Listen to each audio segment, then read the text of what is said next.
నమస్తే.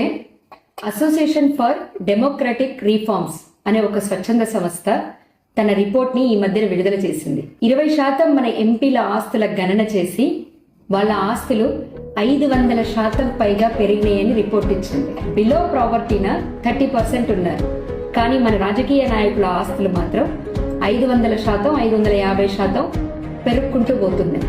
దీంతో పాటు రాజకీయ వ్యవస్థతో పాటు పెట్టుబడిదారీ వ్యవస్థ కూడా లక్షల కోట్లు సంపాదిస్తుంది. వీళ్ళిద్దరు తోడు దొంగలైతే భారతదేశాన్ని శాసిస్తే రేపు ప్రజల జీవన విధానం ఏ విధంగా మారుతుంది?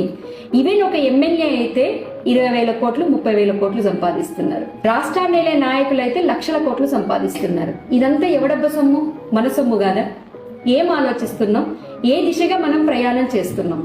ఓటర్ అనేవాడిని ప్రలోభ పెట్టి వీళ్ళు రాజకీయ నాయకులు మనం ఇంతవరకు తీసుకొస్తున్నారు. ఒక్కసారి ఆలోచించండి. ఈ పార్టీ ఆ పార్టీ అనట్లేదండి, నేను అన్ని పార్టీలనే అంటున్నాను. ఈ రాజకీయ వ్యవస్థ ఇలాగే ఉంటే ప్రజలు ఇంకా ఘోరంగా తయారవుతారు.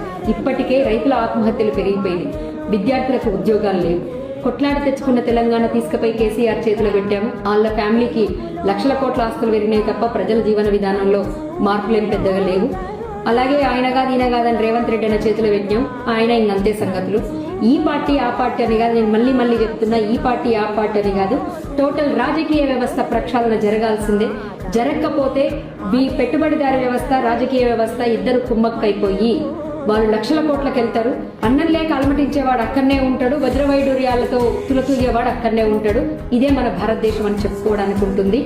ఈ విధంగా తయారవ్వద్దు అనుకుంటే చదువుకున్న విద్యార్థులు, ప్రజలు, మేధావులు ఆలోచించి రాజకీయ ప్రక్షాళన జరగాలి అంటే ఖచ్చితంగా జరిగి తీరాల్సిందేనండి.